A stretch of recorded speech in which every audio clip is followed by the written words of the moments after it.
welcome to the God is a Geek podcast. I'm your host, Adam Cook. Once upon a time, he was known as Adam Duck.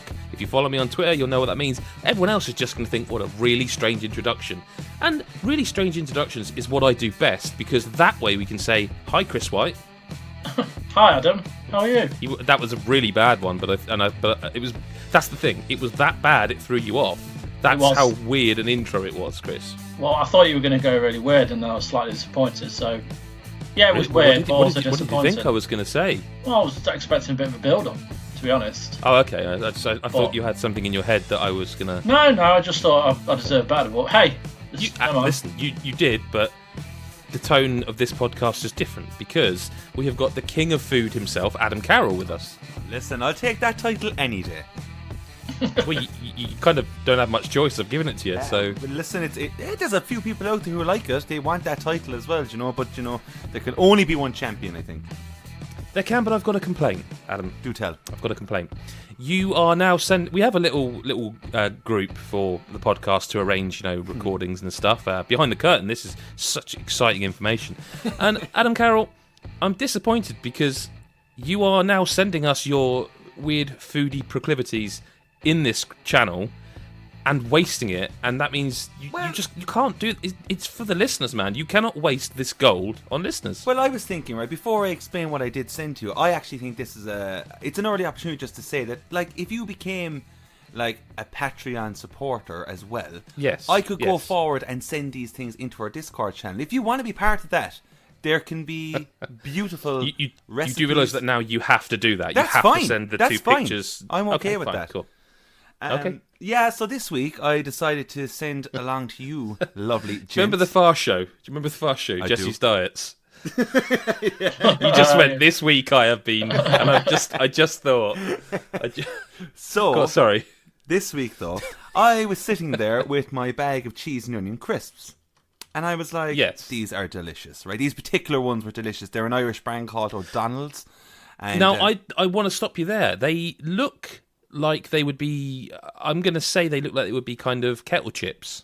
Not as... this is terrible. I'm describing a picture you sent, but still. Yeah, they're not as thick, but there's a high volume of quantity within the bag. Do you know, they don't... And did you buy these because of the... we'll put the picture up somewhere for people to see. Yeah. Did you buy these because they're gluten-free, or are they generally just really nice? Oh, no, they're genuinely, like, my favourite crisp of all time. Oh, really? Yeah. So because you do... You have to eat stuff like that, don't you? Yeah. You can't drink beer anymore. I forget it. Oh, okay. I thought you had some allergy. I can't remember. Well, it's a long I remember time ago. I was not supposed to eat wheat for ages, but that's just boring nonsense that no one needs to really know about. I thought that had lapsed. Yeah. So, do you know, I try my best, but either way, this is just an absolute win-win situation because I can eat them if really that's what I should be eating. But they're just nice. They're just unreal. Nice. But okay, that's fine. I did decide to get these cheese and onion crisps, and I went, hang on a second. It'd be nice, maybe, if I tried this with a bit of curry mayonnaise. Mm-hmm. And as I said to you in the group, gang, monumental. I can't really express how I felt during the experience. I think I shed a tear of happiness. Wow. Yeah. Because I'm not really a curry person. So I don't know why I went for this. But I just curry mayo is presumably quite a mild curry because the mayonnaise is, was it like a brand, or did you make the mayo? This was like homemade stuff. Okay. I didn't make it. Okay. But someone else made it, obviously, that I know. What's Chris's reaction to what he's hearing, I'm wondering? We go live to Chris on the spot. Sort of thing. So you had your cheese and onion crisp, and all of a sudden a voice in your head said, I should have curry mayonnaise with that. That's quite specific. Or was the curry mayo already there? Or did you go and... Yeah, like Chris said, I went off and got it, because I knew it existed in the building that I was in. So you didn't go looking for something to go with it, you specifically went for curry mayo? Yeah.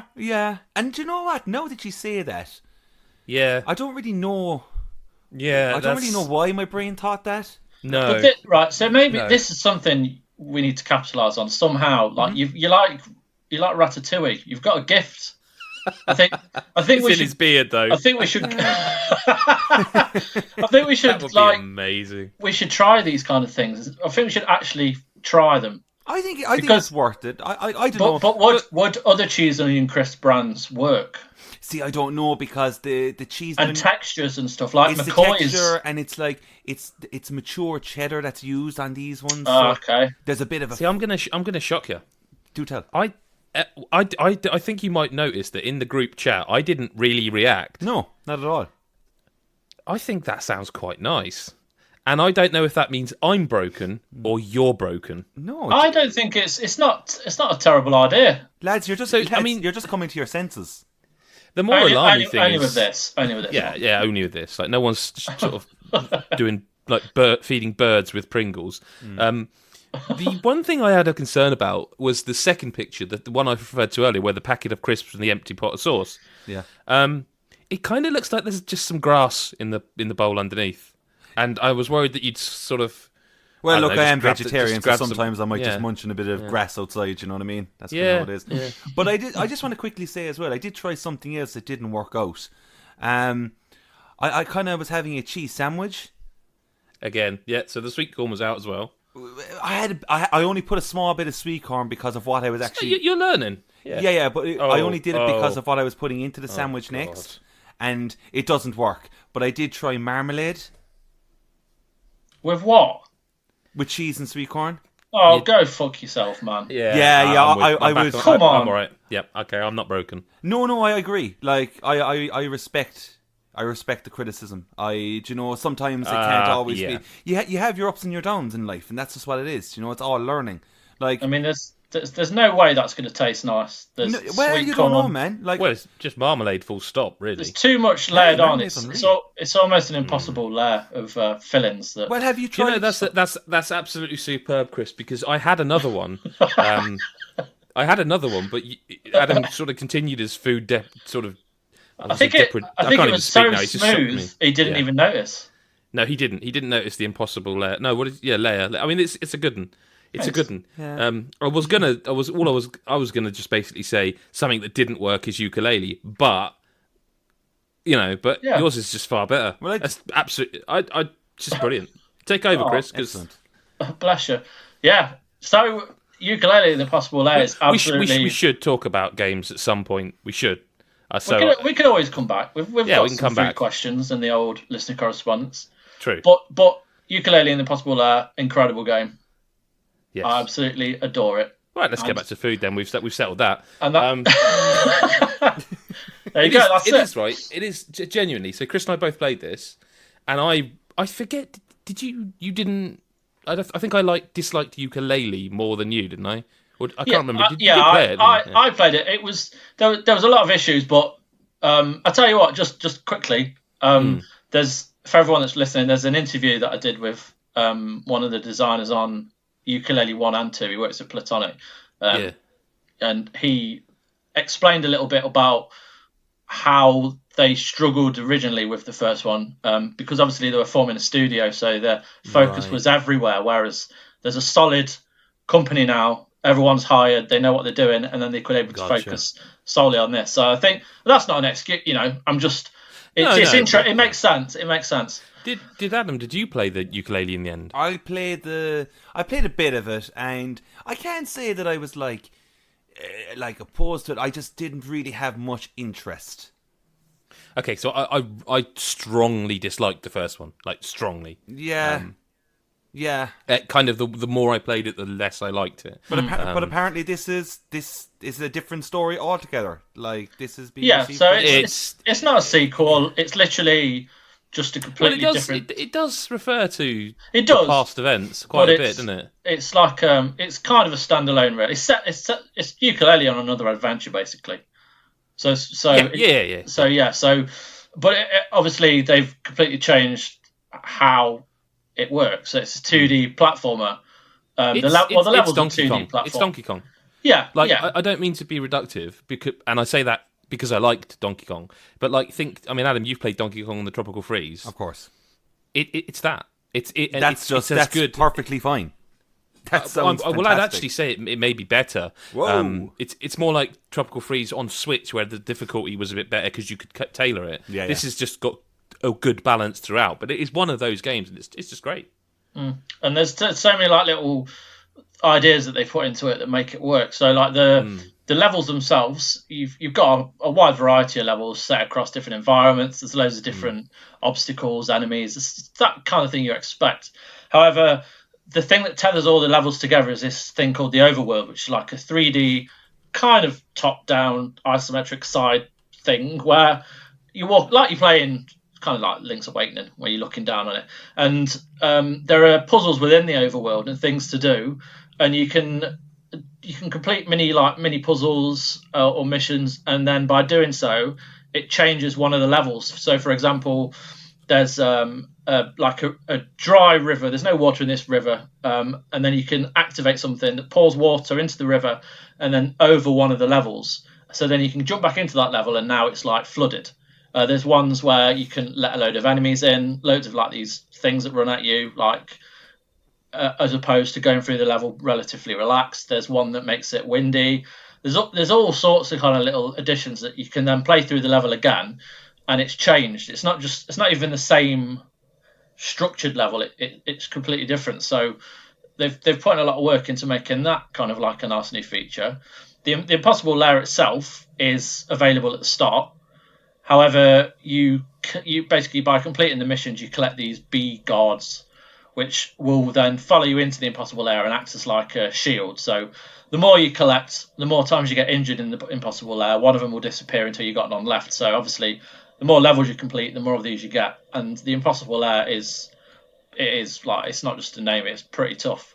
I haven't done it. Like it's nuts. I think one person at Playtonic has actually done it. The rest haven't, which tells you something. So, and it's just really fun, and it's funny. It's funny in a way that isn't like cringy. Like that's quite clever, because like the first game, my favourite thing about it was that there was a snake called Trouser Snake. And he's in this game, and he puts up paywalls, and actually a lot of that feels like it shouldn't work, and yet it really does. And I don't know why. I don't know what. I think it's because it's just so nice. Yeah. Like it's hard to go, oh god, and roll your eyes when something's just so pleasant, you know? Yeah, and it works on those two levels, like with the Shrek films and the Pixar films. There's humour for children and humour that'll go over their heads, but the adult will find funny. And it's something that's definitely been meant to do that. Oh yeah, like Trouser Snake in paywalls. Like Trouser Snake, a kid would understand that joke, but the paywall stuff, I don't think kids would get, because it's kind of a, you know what I mean? It's kind of a term that is used by people who've been playing games for longer. It's just really nice. Like, the overworld stuff's quite fun, and I liked exploring it, and the tonics and all that. It's just and why it sort of sounds. Go on. Like, I'm just wondering, like, how did they not achieve this within the first one? Was this because the first one was a 3D platformer, and like if I said to you, let's do this, either of you, can you name 3 like top tier 3D platform games? I could, but they're all the same franchise. Super Mario. Name one that isn't. Banjo-Kazooie, maybe, but would you want to play that now? Maybe, like, you know, Nuts and Bolts was an awesome game. Second tier Spyro. I think. Crash, that's what. Crash now is a lot different. It's not the same as I played when I was a kid. I mean, it would be interesting now, with Activision having remade all the Spyros and all the Crashes. It would be interesting to see if they do make a new Crash and a new Spyro. And how that would be, because, like, genuinely, the first and kind of only thing that comes to your mind is Mario 64, Mario Odyssey, you know, Mario 3D World. Maybe some would say Sunshine, but obviously the Galaxies. But you know, Sega couldn't do it with Sonic. No. It's not an easy thing to do. And on top of that, any frustration with the cameras on that in the first game, which is usually the problem in those 3D ones, it's usually the camera. On top of that, like, they really the voice stuff, like that stuff, they took that from the original sort of Banjo-Kazooie stuff, and they really ran with it. Whereas I feel like, although it is still here, it's massively dialed back. Oh, I think, God, yeah, because every conversation you had in the original, it was that noise constantly. And it is still there. Like, it is still. Don't get me wrong. Like, I've reviewed the Switch version, and one of my negatives is that stuff's still there. And I guess they can't just take it out, but it's so dialed back. It's interesting. It's interesting because Chris said to me when he handed the review in that really kind of struggling to find a negative. I kind of with him. There's not really much wrong with it. You either like this or don't, and then there's a degree of you love it or you just really like it. And I just really like it. Chris loves it. So yeah, there was two things there you just hit upon that I want to ask. Is that like you reviewed it on PS4, Chris, and you played it on Switch, Ed? Is that correct? Yeah. Like how is it running smooth on the Switch? Like I imagine it is. Like it doesn't seem like it's that powerful. But so by the time this comes, I mean it's not embargoed, but we decided to put the main review, which is what we always do. We put the main review out, which is Chris's, and the Switch report, which is going to be a scored review, and there's a video review for it as well. Actually, this is the thing. In the video review, you can watch this now, whether you're a Patreon or not. There's Switch footage in there. Now, normally, I wouldn't get away with that. But the thing is the Switch version looks fantastic, and it's 60 frames per second. And the only thing I noticed is that the Switch version has a long load at the start. Okay. It's just one load. It's a long one. How is this, like, Chris, regarding the characters? Do they is it really a thing that you either like? Do you care about it? Does it become funny? Do you get like attached to the characters' humor, or is it just? You do, yeah. No, you're right. So. You do. I think there's the way that the 2D levels work. There's a nice little rapport between the two characters, even though they never talk to each other. Like in the 2D levels, there's the whole you start obviously as Yooka-Laylee. If you jump next to an enemy as opposed to on top of them by mistake and they run into you or you get hit at by something, Laylee disappears for a few seconds, and if you don't catch him, it's like she makes you Super Mario basically. Yeah. And if you take a hit, you become Little Mario, but Little Mario is just Yooka. Yeah, and with that, it takes away some of the key abilities that help you get around the levels a lot faster, like the ability to spin in the air, which is basically like it lets you hover a little bit longer in the air and stuff like that. So you do kind of. I don't think you can even butt smash, can you? Without her? No, you can't. You can't. No, you kind of can just jump, literally roll. You can roll, but it's not the same because you don't roll in a ball. You like kind of do a. I don't know if it was just me, but I couldn't tell you how long the levels are because I kept exploring every inch. Like I reckon you could do those levels in a couple of minutes, but every time I sat down to capture some stuff for the video review, it was like I said every level was 20 minutes long because I was just exploring everything, trying to get every coin, and I think that's the mark of a good level. You know? And that's the thing, the levels are all different. Like some are much longer, some are shorter, but then some levels don't just go from the left all the way to the right. They have things where you run the other way because there's a laser chasing you, and you're running away from a laser or a spinning blade and stuff like that. So they throw in a lot of different kind of features of the levels when you're not expecting it. There's levels where there's no platforms underneath you. There's all kinds of stuff. There's waters to dive in. I mean, they do have the Donkey Kong barrels, which are like flower pot things. So you get to jump in them and then they fire off and stuff like that. And then throughout the levels, obviously you collect quills, which are like coins or rings. But there's also these things called Twit coins, which are used I've just got that as you've said it out loud, because I've not said it out loud. Yeah. and now I've heard it, I've just got it. Yeah. Which you use to unlock the paywalls in the God, it's miles tails per hour all over again. This is it is. I've just got it. I feel like I'm such an idiot, mate. Nah, you didn't need to admit it. No one would have known.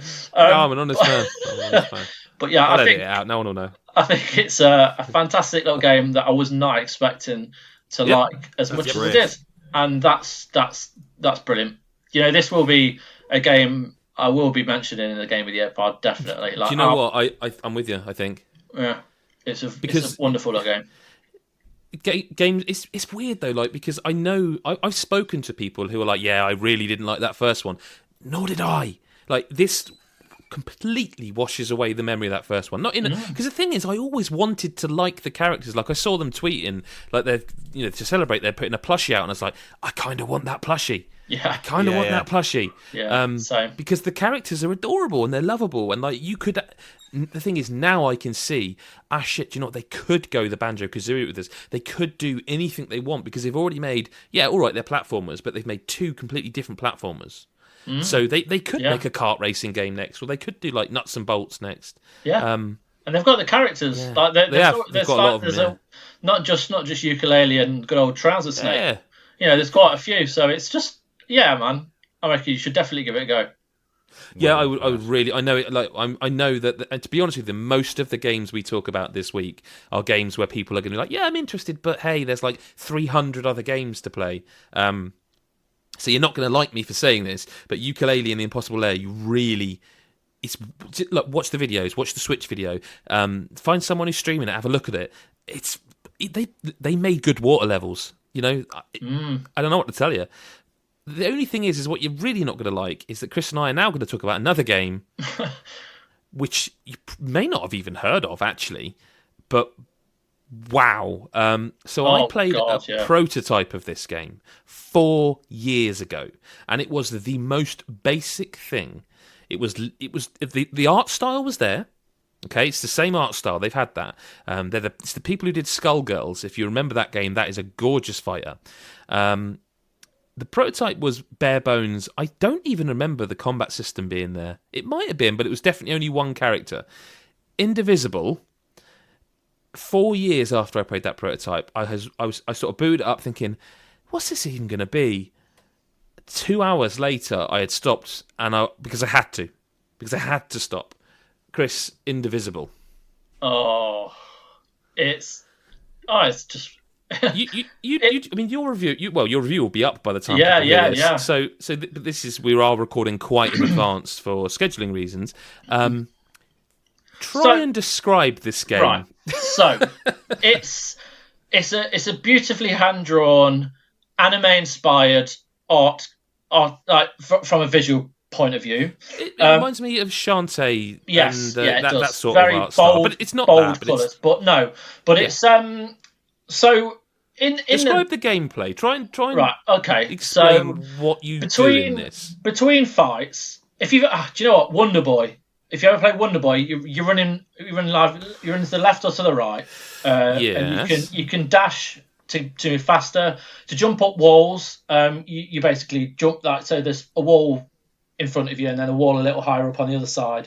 You jump up between them like you kind of hopscotching up a wall, and then I feel I've sold you out, Chris.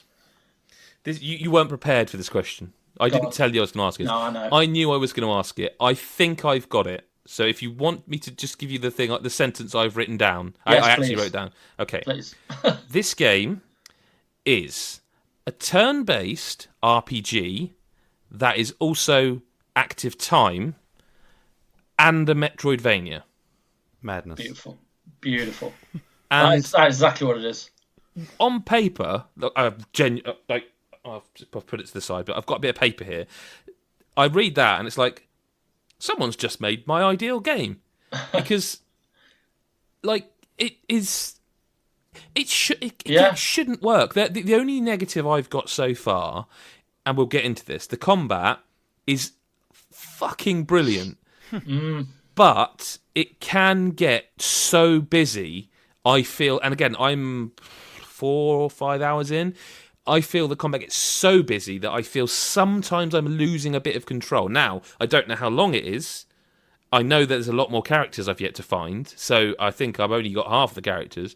I just wondered if that was just me, and we'll get into the combat properly in a minute. Like, I'll leave that bit to you, but like, have you felt that at all? Or... So, it a little bit. It didn't ever felt it until I got to one of the big first bosses. Yep. Okay. And when there's a lot of enemies on screen, or a lot of enemies, shortly after that, it kind of all starts to build up. But you kind of find yourself. So let's get into the combat. So this is one of the best things about it. So it's so unique, man. It's so unique. Up to, because obviously, as you said, you do find a lot of kind of different characters that you can put into your party.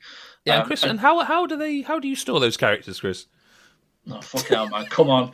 The characters in your mind. Yep. So let's just go back out of the combat a second into the parts where you're running around. If you press up, you go into your brain, which is it what's that? I can't remember what it's called. Is it Mind's? Oh, Is it Mind Palace? No, it can't be Mind Palace.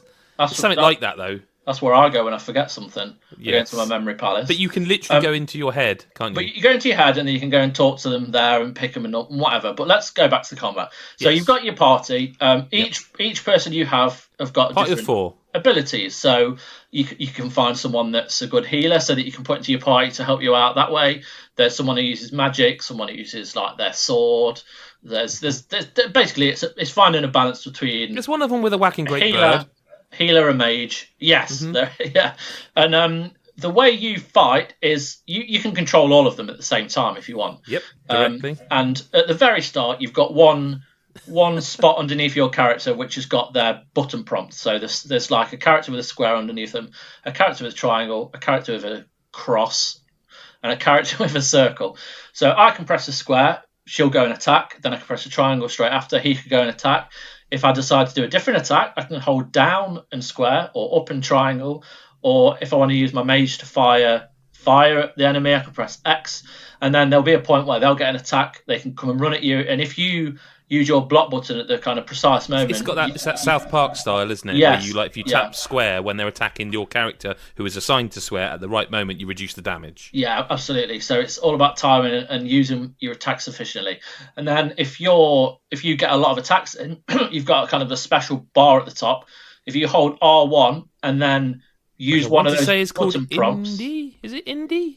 I don't know. INDHI, I think it was. I don't know. Read the review, it'll be in there. Yeah, I'll need to find that out before I write it. And then you press in the future. press a button prompt, and then it will unleash like a special attack, or it will unleash like a special healing ability, so that all your characters in your party earn more health. So there's a hell of a lot of cogs in this machine. Realise I might have to update my bit of paper to say a class-based RPG. Because they kind of are, aren't they, now? Yeah, they are, they are, yeah. I've got a couple of healers, but one of them's also a mage and a healer. But I'll be honest, the owl person, I can't quite work out what the bloody hell that is. That confused them. Yeah. And also, their sprite is so huge. I was like, you're going to have to get out of my party. Because they were mapped to, I think, my circle attack, which was at the front of the party. Because I had just got them, I couldn't see my triangle person because they were so big. This is a game, by the way, I wouldn't say this very often. This is a game that there will be a video review for, and it is a game you kind of need to see it in action, because I think it might sound boring if you just write it down. Do you know what I mean? If you just write down mechanically how it works. Yeah. It's so unique, man. Yeah. It's so different. Like, it's... And something that I love about it, apart from the gameplay and the visuals and how beautiful it looks, the writing is excellent. Oh, yes. Like, excellent. Like, I was expecting, because sometimes humour, because I don't know who the developers are. I don't think they're like a Japanese company. No, oh god, I've forgotten the name. It's the people who did Skullgirls. Yes. So basically, when you're playing something like Sword Art Online or anything like that, the humour's often lost in translation a bit because of the kind of translation of the Japanese voice actors or the writing. This Lab Zero, sorry. Funny, like this is really funny. Like there's a character I love, and I can't remember her name, but she's got the tiger thing on. Oh goddamn, yeah. And she's like, so dry. It's really dry. It's dry humour, but it's like, genuinely funny. What does she say? It's one character. I think they become a party member, and you're going to go and rescue them and help her. And she's like, "Oh, why don't we just burn him?" Yeah, she just constantly wants to burn things. Yeah, It's I'd heard of it years ago because I remember the title, because when you sent it to me, I thought, is this out on like PC? But no, it's not come out properly. So it's fantastic, lovely little game. It's absolutely brilliant. Like it's a game we've covered bits and bobs on. Like I say, I played a prototype of it 4 years ago, and they're definitely just the art style alone was like, oh, I like the look of this, and this looks interesting. I don't know what this is yet, and so when I finally got a chance to play it. It's just brilliant. I've just talking about it. I really want to go and play it. I feel like we haven't described it, but it's so much. But I don't know how, and I don't know how I'm going to talk about it in the review. There's so to be much honest. of it. There's so much of it to describe, but at the same time, once you start playing it's designed so well that it all makes perfect sense. Yes. It's seriously complicated, yet it makes perfect sense. Like, there are enemies, for example, that you have to break their guard first, and only one character's got this opportunity, and it's... I've forgotten the name of the main character, Chris. But Ajna. Ajna. So when you press up and whatever button she's assigned to, for me, I think it is square, I think. Yeah. She eventually gets 2 attacks, and I think there's more than that. I think because there's a bit at the beginning of the game that sort of suggests there's a lot more to this game. But to break the guard, you pressed her up and square, which is an overhead smash, and then her down and square. Or have I got that around the wrong way? No, you're right. The guard you're just right. up and square, then down and square. So she does an overhead smash and then a lift, and that breaks the guard, so the other 3 party characters can get an attack in. There's like flying characters that you need to... oh god, again I've forgotten the name. But the first character you meet is like a soldier guy. He's got an attack with his up attack that he jumps and slashes down, and that sort of knocks them out of the air. So then you can all bundle onto them. So it is very much a strategy game, and in that much, I would say it's kind of akin to like Octopath Traveler, in that you have to think about enemies, and so if you get 3 on screen, you think, right, well that one continuously does an attack that can hit all my party, and if you are holding down the block button, your special meter is used up. So you sort of have to think, well, I want to get rid of that one first. Also, that one's a pain in the arse because it's flying, so I need to get that out of the air, get that killed, and then I can focus on this other one, who, although he hits harder, his attacks I can telegraph easier, so I can stop him. There's just so much going on. And it's all in this beautiful Metroidvania as well. Yeah, no, you're right. The one more thing about the combat, the developers have definitely thought about the complexity and the speed at which it all happens. There's actually a button that you can hold. Oh, yes. You hold down just to take count of what's going on. So you hold R1 and it just slows it down completely. So you can just like either have a breather or just work out what you're actually going to do. Check the health bars, because these things you don't have time to look at. It's so fast paced that you're really having to think on your feet. So there is a button which you just hold and it just slows it down loads, so you can kind of, as I say, take count of where you are and what you're planning on. So like I mentioned, the negative for me is that it does get a bit busy. The only other negative I can think of really is that the Switch version isn't yet dated. It's apparently just this year, I think. And I was playing it thinking, this could be my new sitting down in front of the telly in the evening game. Do you know what I mean? Yeah. It's just such a lovely surprise and a good game. Because I say 4 years ago I played a prototype and it disappeared. And then it kept started getting sort of PR blasts in my inbox. I'm like, this is coming out now. I really hope they get the success I personally think they deserve. I mean, I haven't finished it, but yeah. But we can move on. We can move on because a company that's been also quite quiet is Sony, haven't they? Really, they've been fairly quiet recently. Death Stranding, obviously, but Concrete Genie was announced a while ago and is probably out by the time this is up. I'm not sure. Yeah. I think so. Interesting game.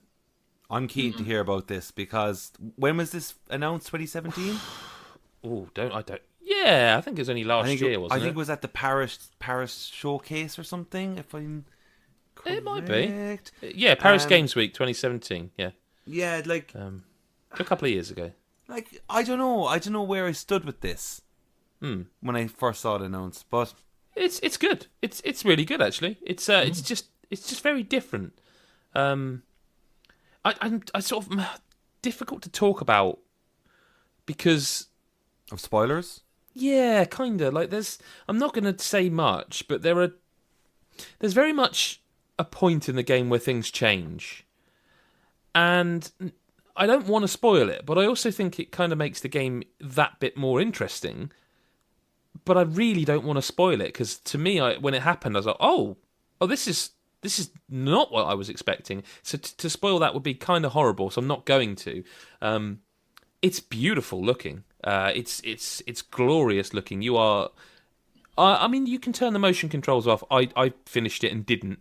It's just the DualShock, just moving it around to paint and stuff. I kept thinking, because you can just turn it so it's the right stick, and I kept thinking to do it, but I never actually did. So it must be fine.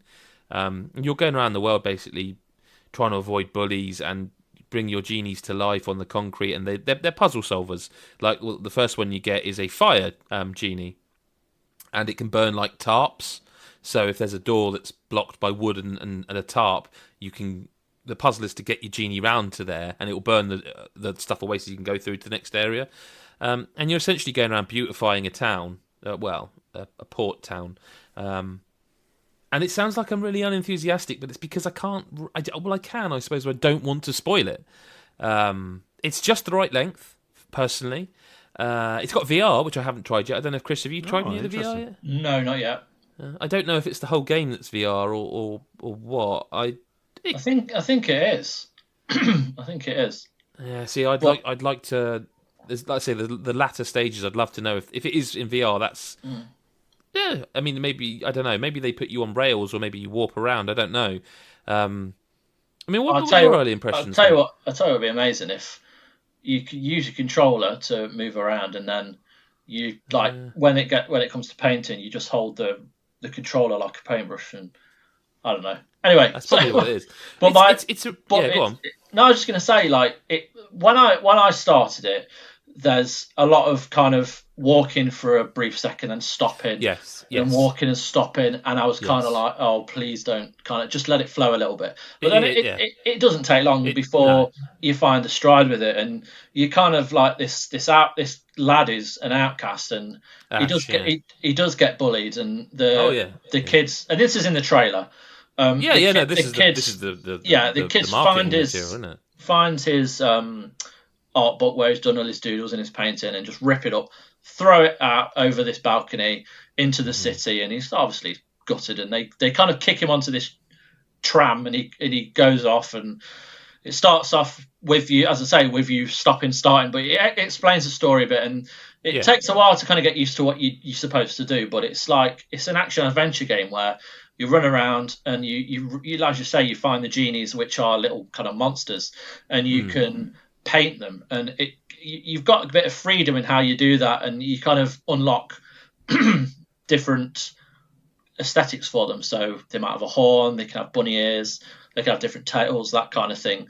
And like you use your paintbrush to turn on light bulbs, which it doesn't sound like much, but when you look at it, like there's certain kind of strokes of paint that you can use and different patterns that can like lavish a wall of dull nothing and turn it into this colourful mosaic of like flowers and streaks of like greens and reds, and then the lights come on and they're different colours, and it's just a very pretty game. And the art style of the animation as well is fantastic. Like there's a different style to it. Yeah, a little bit. And it reminds me of a film. I don't know if you've seen a film called Kubo and the Two Strings. Right, great. But it's similar to that. Like the mouth doesn't move like to every word, but it's not meant to. It's like there's a definitive style that they've used for this, and it just works really well. And it's you can't really go into too much detail because you want to experience this game for yourself. But the general crux of it is it's an action adventure where you use your paintbrush to bring life to this city that is just kind of redundant. The only thing I would say is that I don't find the actual painting that much fun because I think the idea is they want you to be creative, and you've got basically you pick up pages that are his drawings, and they're littered all over the place, and there's some platforming and puzzle solving involved in that. But each of the pages you pick up gives you a new design that you can paint.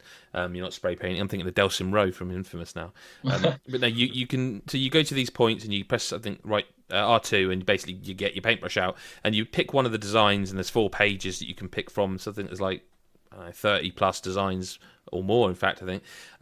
And you just hold the trigger down and move the controller around to spray, but it plasters. So if you pick like a moon and you hold down the right trigger on a spot, it puts the moon there for you. So I never really found myself artistically drawn to making a design. It was more of, I just have to slap something on this wall, because if you slap it on the wall underneath the light bulbs to light them up, and that's that area done. The actual sort of movement and everything I found more fun, and the actual genie stuff, the sort of simpler stuff, like the just getting the light bulbs to light up by spray painting the walls, didn't quite do it for me. But the game overall I really enjoyed. And there is a free paint mode as well. So I haven't tried that yet either. Yeah, no, but I think that's more or less, you go into that with all your designs and stuff, and you could just paint whatever you want. See, but that then, in VR could be cool because there's a I think it's Exactly, on yeah. PSVR actually. There's a game. God damn, I can't remember what it's called, but it was on HTC Vive all that time ago. That was so cool in VR to just be spray painting the world around you. And yeah, but it's again, read the review, watch the video, the usual thing. I'd say it doesn't outstay its welcome. There's a moment where I thought it was going to, and I really thought, oh, this isn't going to be a 20-hour, is it? Because it doesn't need to be, and it isn't. It's nowhere near that. It's just a really nice game. It's a good game. Yeah, it's a good game. Before we get to listener correspondence, we've talked about 3. They're indie games. Like Concrete Genie is our first party game, but it is like by a small studio. Indivisible and Yooka-Laylee are definitely independent games. Ghost Recon Breakpoint is not an independent game. It's a AAA. Chris, have you played any of this yet? You probably haven't had a chance, have you? God, I'm so excited to, but I haven't yet. I will do. Oh, but do you want me to not talk about it then? Oh shit! Shit. Well, I liked Wildlands. Yeah, that's where I'm going with that. I really like Wildlands. I've really enjoyed Wildlands. Some of the best multiplayer that year was some of the staff playing that game and just having fun and japes. Wildlands is a better game than Breakpoint.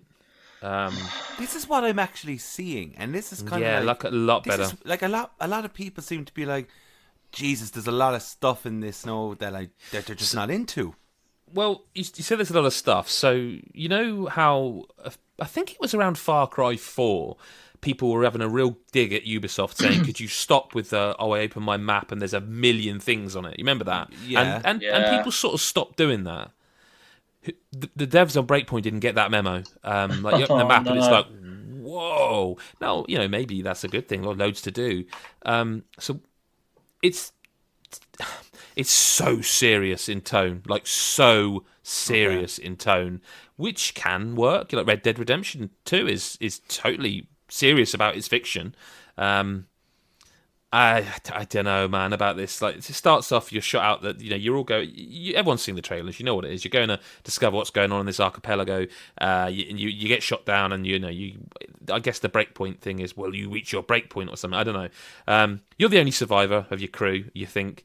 And so you're crawling around, you're sneaking around with a couple of weapons you found and taking people out, and you find a radio and you go back. Oh, we've got your guy, he's safe. We're like the rebels, and so that place you go to, the first real mission, is like the Division 2's hub. Okay. So you go into this place that is full of people, like real people. Their characters rendered in this hub. There's like hundreds of people. And it doesn't half break the fiction when you're this lone wolf walking into this hub where there's shops and microtransactions, stuff you can buy, and just loads of people online at the same time as you. And the first mission you get then, the first main mission is, how do I get off this island? Oh, okay. Well, I'm the leader of this base, and well, look, if you help me out, I'll help you out. And look, there's some people escaping on a boat, and then you tell him, well, I've actually got one of our boats stationed off the coast, and we can get them there. They'll be safer there, and I can bring people in.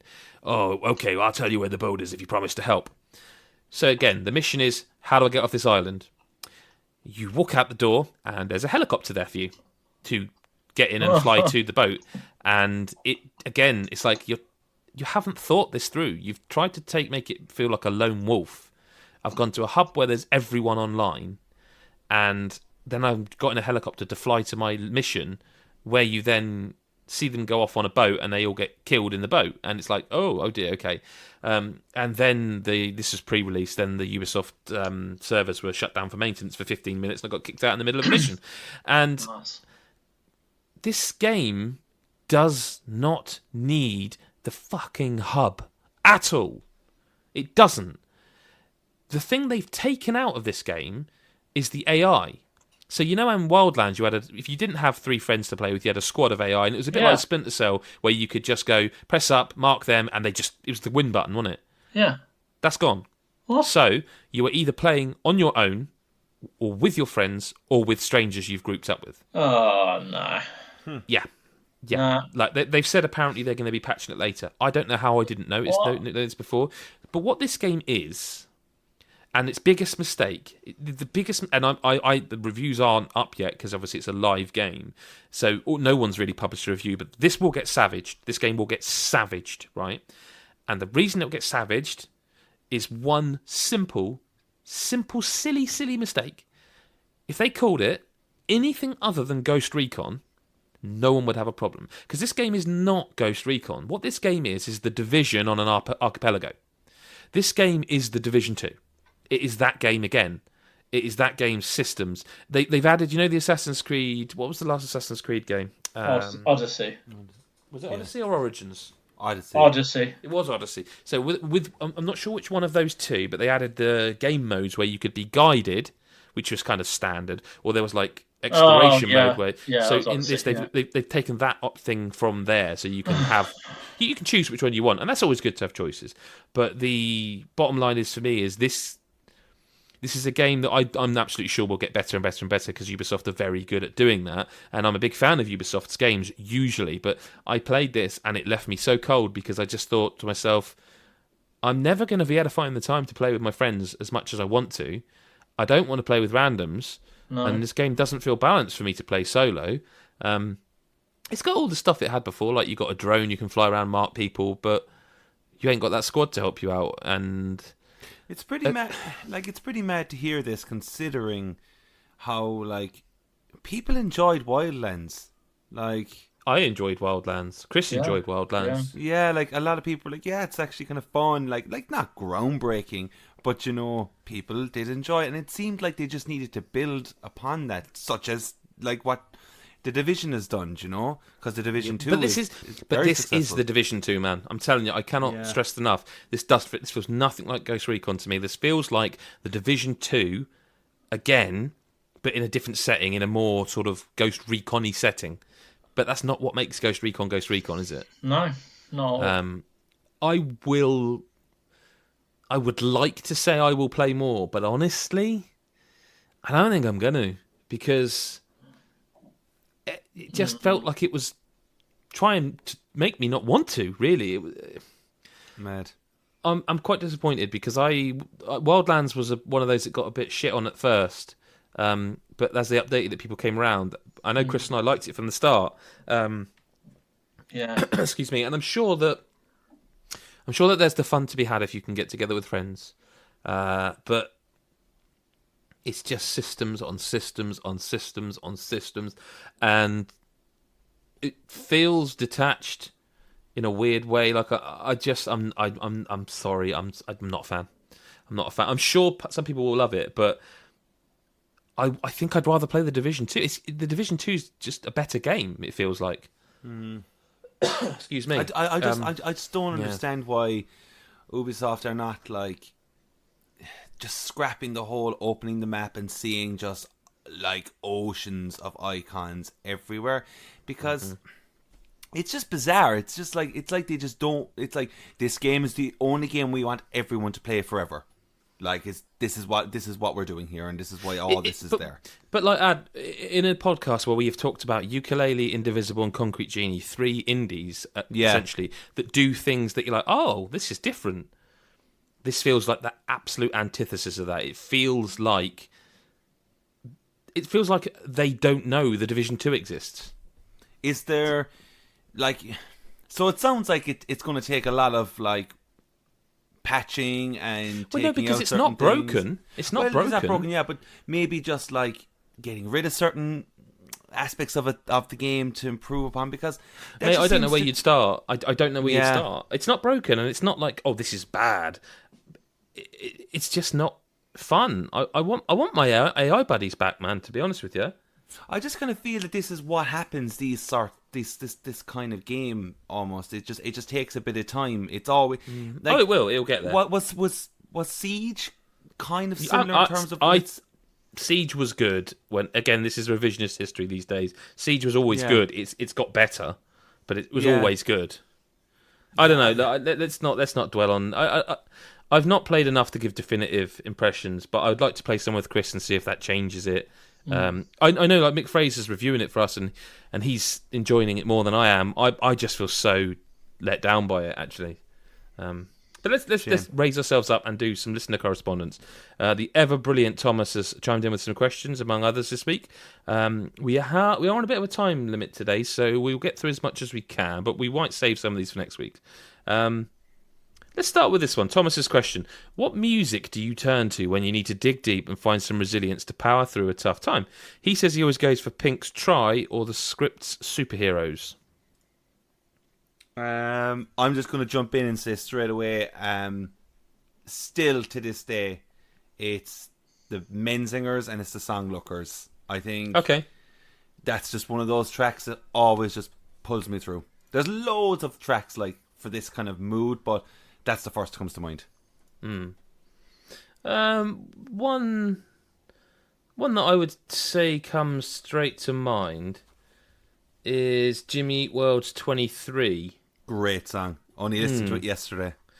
Like the way the song builds to like this awfully awesome crescendo, and the lyrics: "You'll sit alone forever if you wait for the right time. What are you hoping for?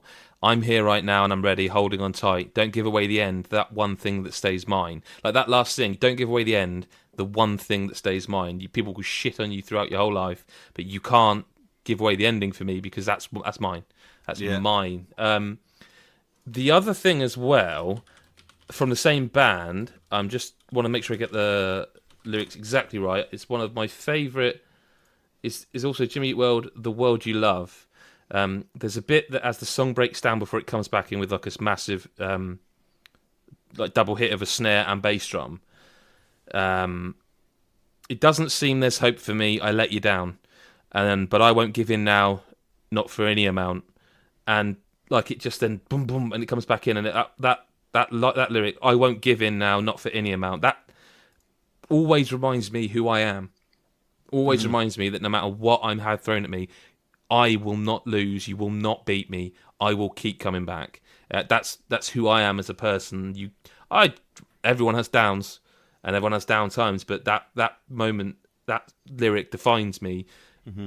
I might have let you down. I might have got it wrong. Whatever. But I won't give in. There's nothing you could do that would ever make me quit. Do you know what I mean? Yeah. And that always speaks to me. Chris? Well, so retaining the poignancy of the conversation, I'm going to go with Barbie Girl by Aqua. Okay, yeah. You are a Barbie girl in a Barbie world, true. Yeah. No, in all honesty, I tend to go to Dr. Jones by Aqua. What? Fucking hell. Cartoon Heroes by Aqua is one of the best pop songs of all time. I honestly only had two Aqua songs in mind. I've never heard of Cartoon I don't Hero. know the one he's mentioned, I must admit. Please go and listen to it. Please, at some point. Cartoon Heroes by Aqua. Probably won't. Well, you should. I'm going to plug this on Twitter, and I'm going to make sure everyone listens to it. But no, I tend to go to one artist more so than a particular song, just because it's someone that, like, when I start listening to, I just listened to and I was like, holy shit, like, this is me, like, and that's Johnny Cash. Lovely. You know, obviously, more recent, there's been the American Recordings series of albums, which he went into a studio with Rick Rubin and just played his guitar, and it was phenomenal. Like, obviously Hurt came out of that, the Nine Inch Nails cover, but there's so many other songs that aren't like mainstream that are kind of great, like Rose of My Heart's one. There's a song called Spiritual, which fucking hell, listen to that and just, oh my god, it's just incredibly moving. Do you know the Cash song that always gets me? What? I Hung My Head. Oh man, yeah. That song always destroys me. Yeah. Hurt's up there, obviously. Hurt. Yeah. The thing is, you're already on a low after listening to Hurt, and then that comes on. So you're right. After Give My Love to Rose, but yeah, that's American Recordings 4. If I'm going to pick any, that is like one of the best. Then 3. But that's like, what you go to for resilience. No. Oh, okay. I kind of find more of a balance in listening to music that is on my level, depending on that mood. So if I am down, I tend to try and find something that. Not that I don't listen to happy music to cheer myself up, because that's not right, but I tend to find more comfort in the somber kind of songs and stuff. That's the thing, like, and I totally respect that, because I fucking hate when, like, it's always like you need to just turn around and be instantly listening to the happy stuff to make yourself feel better. Because it is true. Like, if you listen to the somber stuff, you actually do become happy. But is that not because... So, for example, I know... Oh, God, I'm going to say this band and everyone's going to go, oh, what terrible tasting music. I know it's popular to shit on bands like this, but Snow Patrol have a song called Heal Me, which is a more recent song. And the chorus is, I call out your name, it feels like a song I know so well. And it whispers and roars like an orchestra. You call out my name like no one before. It sounds like I'm called to a home that I never had. Reminds me of my wife because I felt lost before I met her. I always tell her I'm not ashamed of it. I'll never fucking be ashamed of saying how much I love my wife. And that's her name. It's not literal. It's not I call out your. It's a powerful thing. You know, it whispers and it roars like an orchestra. An orchestra can be that quiet, you know, the whisper, and it can roar, and you know, you don't need to mic up an orchestra. And when you call my name, it feels like home. That kind of, it's kind of somber and emotional, but at the same time, it makes me feel brilliant because it makes me think of a person. And who are you going to say there, Chris? Well, I can't remember. I don't think I was. I just, but So or you were just explaining that you just like yeah, the somber but side. then, but for an example, if like when I'm like going to work and I'm in a pretty shit mood anyway, or something bad's happened or whatever, and to try and perk myself up, like it perk myself up instantly, I always just listen to hip hop just because I love hip hop as well. So anything like one song that kind of always gets me is Kim by Eminem, which is just a savage, horrific song. Don't go listen to it. But that the mood and tone of that song is like, I'm gonna fucking destroy you.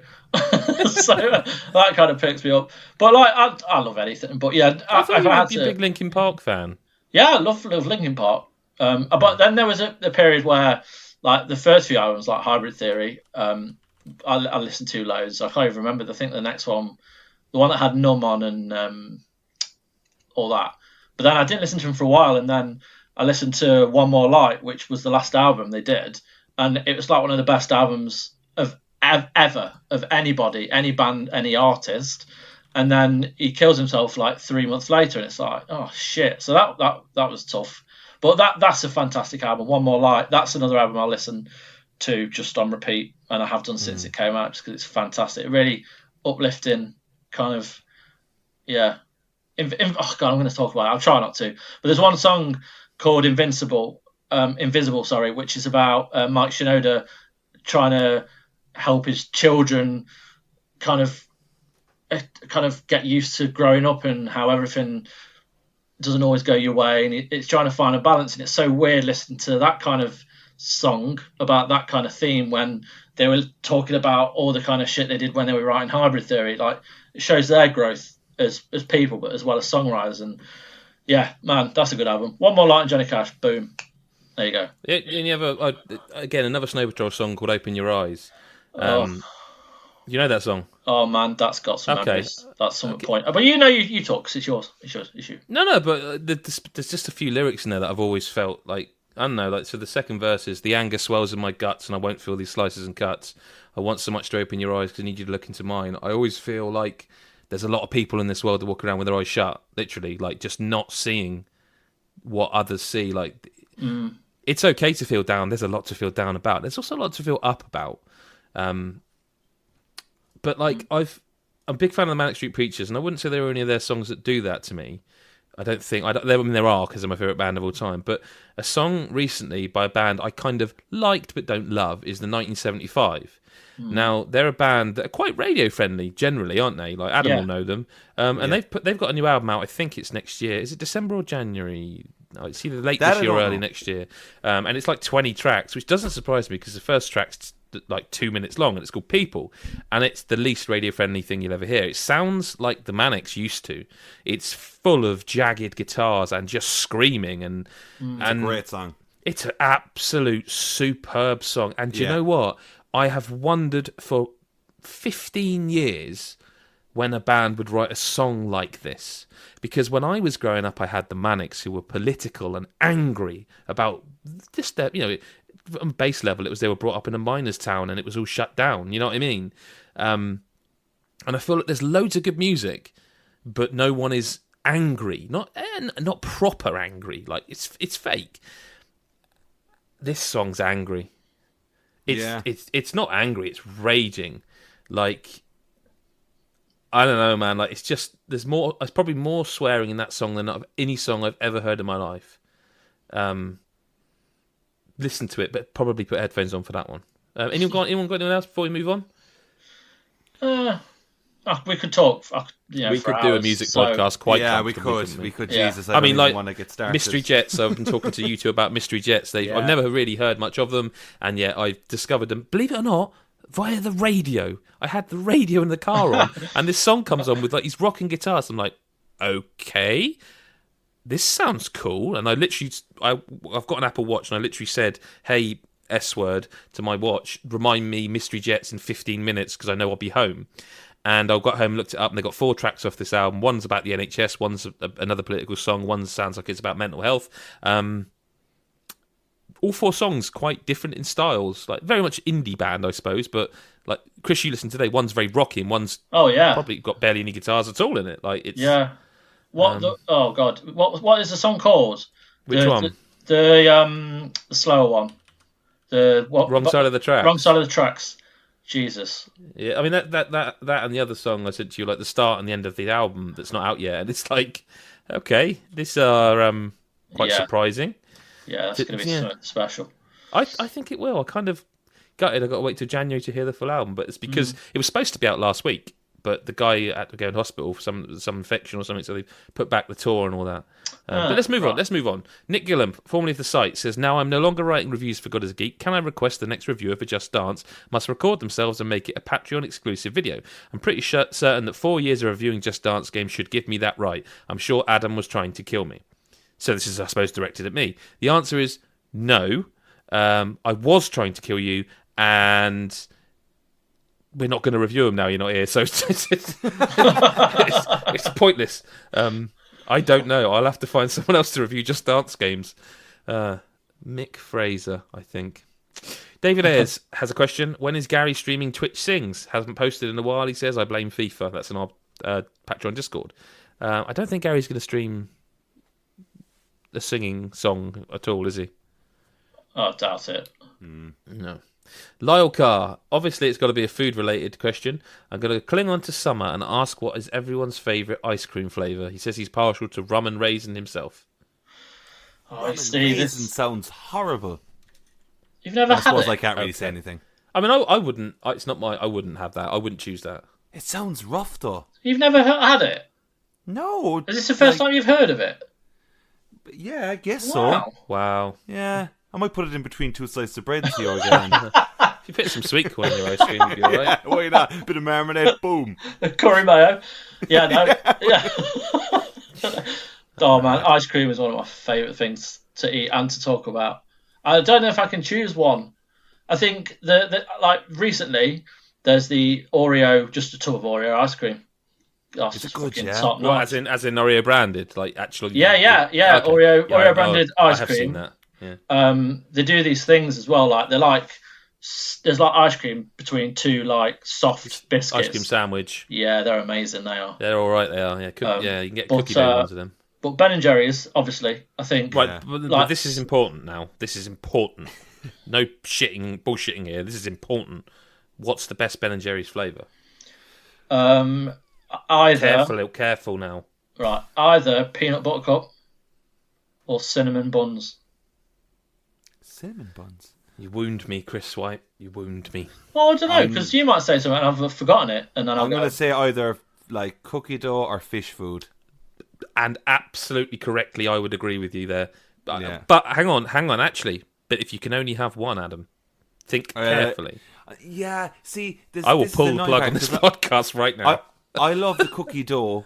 I love the dough in the cookie dough, but there's something about those little fishy bastards. Those little brown fish. They're just a treat. The marshmallow. When I get a crunch on them. Yeah, that's my favourite ice cream. Ben do you and ever Jerry's feel bad after eating a whole tub of Ben and Jerry's? Because I always do. Sorry, a whole tub.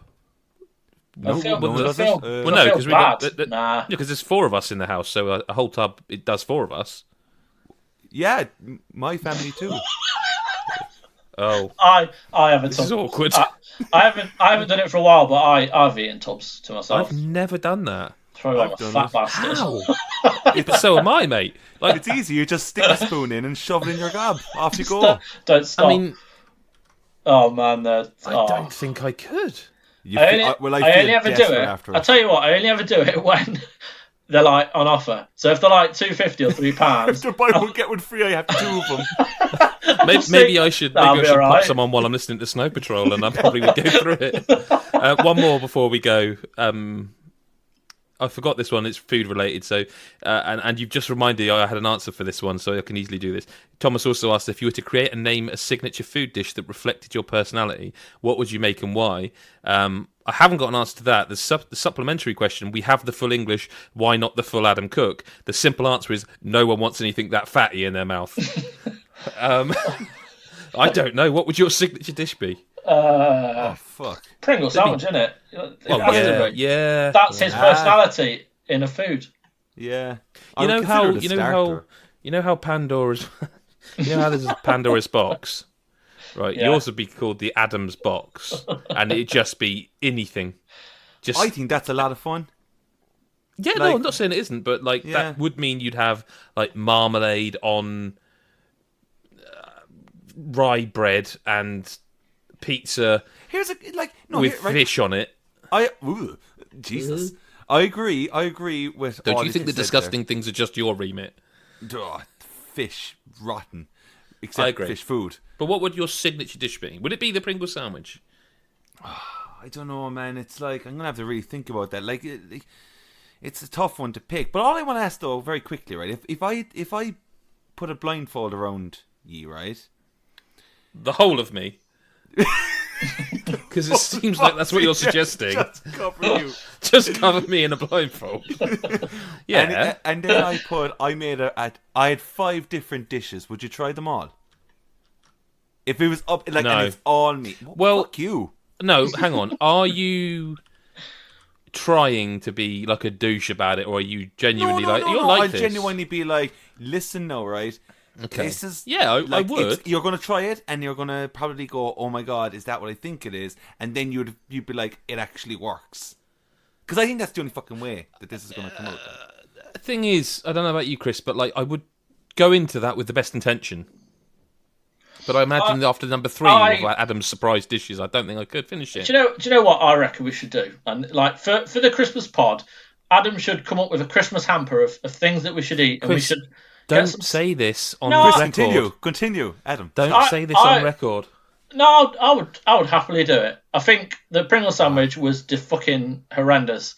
So, but that was regurgitating. If I'm just putting food into my mouth that hasn't been spat out, I will try it. So if you could come up with a fair caveat. 5 things that could be construed as snacks, so we're not eating a full meal on this podcast, and as long as we've got some beer to wash it down with, I reckon we should do a Christmas hamper. Adam's Christmas hamper whilst doing the pod. This is probably the moment of the year for me. I'll be willing to. I trust you enough to do that. That's fucking brilliant. Anyway, Pandora's box. I think that's exactly what it should be. Okay, mine would be. I don't know, Chris. Have you got one? A marshmallow dipped in caramel. That sounds very pleasant, to be honest. Sweet, plump, just like Chris. and no, I said that before you said. I just want it on record that I said just like Chris when you and Adam said that. Oh, sounds very pleasant, and then Chris said that, and that's totally made me seem like a monster. Right, I'm going to fucking listen to Snow Patrol and Johnny Cash, you monster. Yep. Mine would just be Monster Munch, pickled onion Monster Munch. I think in a sandwich. I thought it'd be more like fig rolls rolled and slices. I don't like fig rolls, but mate, also the thing is we're really pushed for time, so fig rolls. It's just a pickled onion sandwich, pickled onion crisp sandwich, Monster Munch specifically. I just really like crisps. I just really like crisps, mate. I'll be honest with you, crisps are really good. Like there's not a crisp flavour I wouldn't try. You know, there's a video coming up where we tried stuff and I tried it. I tried that stuff. Happy? I was just... Do you know what? I will say this much. If you watch that video with the Boxu unboxing and taste test thing, I promise you, there's no fakery involved. That was a genuine reaction, and I thought I was going to vomit. That was disgusting. Most of that stuff was really nice, but that last one, Disgusting. And on that note, we would ask you to subscribe to us on Patreon for £1 or $1 a month, which gives you early access to this podcast. Not so much this week because we've got all the embargoed stuff. We had to sort of hide it until the embargoes lift, even for Patreons, I'm afraid. But you get loads of early videos, loads of early access, free games that we send codes to you. We've got a private Discord, loads of stuff worth doing. We even got T-shirts, the Ketchup T-shirts. We do that less nowadays, but it's still a part of our history. Adam Carroll, Chris White, thank you ever so much for your time. Thank you. Remember, patreon.com/GodIsAGeek. It would help if I gave the URL. Thank you very much for your time this week, listeners. We love you very much. Thank you for listening. Share us. Tell everyone how great we are. Even if it's not true, tell them anyway. Let them find out for themselves. Thank you very much, and we'll speak to you whenever you choose to listen. Bye for now.